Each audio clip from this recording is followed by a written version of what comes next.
안녕하세요. 분당차병원 기억력센터 신경과 조교수 신정원입니다. 오늘은 수면장애 중에서 많은 분들이 호소하고 있는 불면증의 비약물적인 치료에 대해서 임상심리 치료를 담당하고 계시는 김선혁 선생님과 함께 이야기를 나눠보려고 합니다. 선생님, 다 잠을 잘 못 잔다고 불면증인가요? 의학적인 정의에서 보면 이제 수면의 질이나 양에서 주관적으로 불만족을 느끼는 경우에 이제 불면증이 있다고 보는데, 여기서 이제 주관적이라는 게 중요합니다. 보통 한 3-4시간을 자도 다음날 전혀 불편함 없이 일을 할 수 있는 분들이 있는 반면에, 잠을 조금만 못 자면 다음날 막 주의 집중력도 떨어지고 기억력도 저하를 느끼고 피곤하고 무기력하고 이런 걸 이제 느끼는 경우에 불면증, 즉 수면장애가 있다라고 이야기하고 있습니다. 그리고 불면증을 치료하려면 어느 과로 가는 것이 좋을까요? 보통 이제 우리가 배가 아프면 내과로 가고, 코 감기가 걸리면 이비인후과로 가고, 이런 거 이제 잘 아는데, 불면증이 있으면 보통은 이제 정신과, 신경과, 가정의학과, 내과 여러 과로 이제 가게 됩니다. 그러나 이제 수면도 수면의학이라는 분야가 있고요. 요즘에는 최근에 수면 클리닉들이 많이 생기고 있고, 또 대학병원에서는 정신과, 신경과, 소아과에서 이렇게 수면의학을 해부로 전공하시는 수면 전문의들이 있습니다. 네, 그럼 불면증을 위한 이런 치료 과정은 어떻게 되나요? 일단은 먼저 수면 전문 클리닉이나 이런 인지행동 치료가 있는 대학병원을 방문을 하셔야 되고요. 먼저 수면 전문의를 만나서 상담을 하고, 수면 전문의가 이 인지행동 치료가 필요하다라고 생각을 하면 처방을 하게 됩니다. 실제 이제 이 인지행동 치료는 개인이 혼자 1대1로 하는 개인 치료가 있고,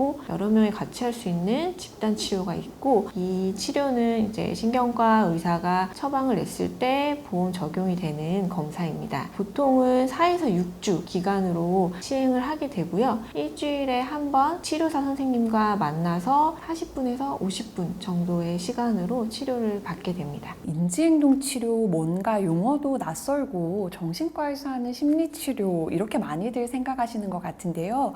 그래서 오늘 인지행동 치료에 대해서 자세히 이야기를 나누어 보면 좋을 것 같아요. 불면증의 진료 지침을 보면 사실 불면증의 첫 번째 치료는 비약물적인 치료인 이 인지행동 치료인데요. 이거를 잘 모르고 계신 분들이 실제 많아요. 불면증은 사실 장기간 잘못된 수면 습관들과 역기능적인 생각들이 지속이 되면서 뇌가 과각성된 상태이거든요. 그래서 인지행동 치료는 이러한 잘못된 수면 습관들을 교정해주는 행동치료와 그리고 역기능적 생각을 다루어주는 인지치료를 통해서 이러한 불면증의 증상을 완화시키고 스스로 이러한 증상들을 다룰 수 있도록 돕고 있습니다. 네, 맞아요. 그래서 근본적인 원인을 교정하고 이렇게 불면증이 재발하지 않도록 인지행동 치료가 도와준다는 거거든요. 특히 이러한 인지행동 치료는 이제 약물 수면제 복용을 하고 싶어 하지 않는 경우, 그리고 임신부처럼 수면제를 복용할 수 없는 경우, 그리고 이미 수면제를 많이 먹고 있어서 끊고 싶다 하시는 분들에게는 매우 중요한 치료가 될 것 같습니다. 근데 아까 그 역기능적인 생각, 그 말이 좀 일반 사람들한테는 다가가기 되게 어려운 용어거든요. 그럼 수면에 대한 역기능적 생각의 대표적인 예를 하나 들어볼게요. 사실 잠은 노력하면 할수록 달아나게 됩니다. 잠자리에 들어서 오늘도 못 자면 내일 하루를 망칠 거야 라고 생각을 하기 시작하면 감정은 불안해지고, 이에 따라 신체적으로도 각성이 되어 잠이 달아나게 됩니다. 그렇기 때문에 잠에 대한 올바른 생각을 가지는 것이 불면증의 증상 완화에 도움이 될 수 있습니다. 우리는 어떤 사건 그 자체의 영향을 받기보다는 이러한 사건에 대한 나의 관점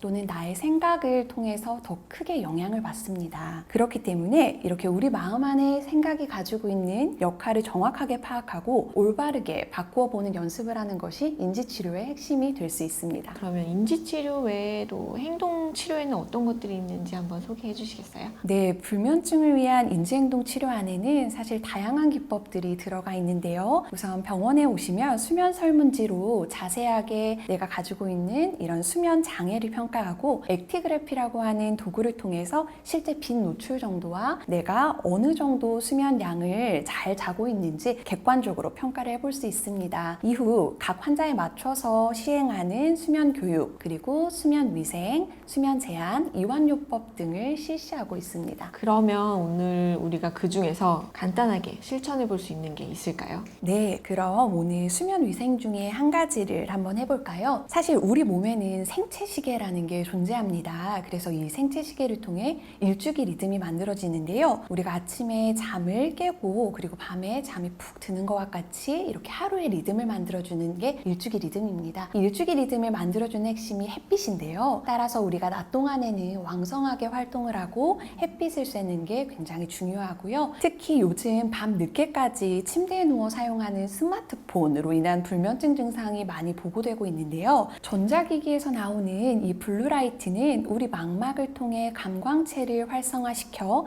각성을 시켜서 스트레스 호르몬인 코르티솔을 분비하게 됩니다. 그렇게 되면 잠에 필요한 멜라토닌이 억제가 되고요. 그래서 잠에 들기 더 어려워집니다. 또한 침대는 잠이라는 자극과 이렇게 붙어 있어야 되는데 다른 자극이 붙게 되면 숙면과 점점 더 멀어지게 되는 것이죠. 그러므로 잠자리에 들어갈 때는 스마트폰 사용을 자제하는 것이 중요합니다. 이게 되게 기본적인 건데 저희가 스마트폰을 참 놓기가 쉽지 않죠. 네, 현대사회에서는 특히나 어려운 부분인 것 같아요. 또한 바로 실천해 볼 수 있는 수면 위생 중 하나가 음식이에요. 그래서 수면을 위한 최적의 저녁 식사는 지방 함량이 낮은 음식이고 너무 맵거나 단 음식을 자제하시는 것이 중요합니다. 지방, 설탕, 향료 등은 신진대사를 활성화시키기 때문에 숙면과는 반대되는 일을 하게 됩니다. 더욱이 잠자기 최소 2시간 전에는 식사를 맞춰주시는 것이 좋습니다. 또한 체리나 상추, 바나나와 같이 멜라토닌이 풍부한 음식도 숙면에 도움이 될 수 있고요. 그리고 멜라토닌 생성을 돕는 트립토판이 풍부한 우유 또는 견과류가 숙면에 도움이 될 수 있습니다. 마지막으로 선생님, 이런 질문이 굉장히 많았어요. 수면제는 복용하면 무조건 안 좋은 건가요? 수면제는 이제 무조건 복용하면 안 좋은 게 아니라요. 수면제는 수면을 도와주는 보조제로서 필요시에 복용을 할 수 있습니다. 다만 이제 복용할 때 어떻게 복용을 시작하는지 그 방법이 굉장히 중요하거든요. 수면 전문의와 상의를 해서 적절한 약을 선택하고 적절한 용량, 용법으로 시작을 하는 게 상당히 중요합니다. 그래서 한번 이제 제 외래에 오는 환자들을 보면은 이제 수면 때문에 막 불안해서 병원을 여기저기 다니고 약 처방도 여기저기서 받고 그러다 보면은 약의 개수가 한 4개, 5개 이렇게 되고요. 또 결국에는 어느 약이 나한테 효과가 있는지를 잘 모르게 되거든요. 그러면은 약도 늘고 효과도 없고 하니까 더 불안해지면서 외래에 내원하는 경우를 많이 보고 있어요. 그래서 이제 한 의사 선생님한테 본인 상태를 잘 설명하고 적절한 수면제를 처방을 받아서 수면이 어땠는지 반응은 어땠는지 이런 거를 꾸준히 상담을 받으면서 약을 조절하는 게 굉장히 수면제 복용에 중요합니다. 네, 오늘 이렇게 잠에 대해서 배워볼 수 있었던 유익한 시간이었던 것 같아요. 덕분에 잠이 얼마나 중요한지에 대해서도 다시 한번 생각해 볼 수 있었던 것 같습니다. 네, 맞습니다. 건강하게 잠을 잘 자게 되면 얼마나 많은 건강 문제들이 더 잘 개선되는지 모릅니다. 불면증 치료는 시작이 굉장히 중요합니다. 수면 전문의와 상의를 하신다면 의외로 쉽게 개선되는 부분들이 있습니다. 수면 장애에 대해서 미루거나 너무 어렵게 생각하지 마시고 적절한 치료 시기를 놓치지 마시기 바랍니다. 감사합니다.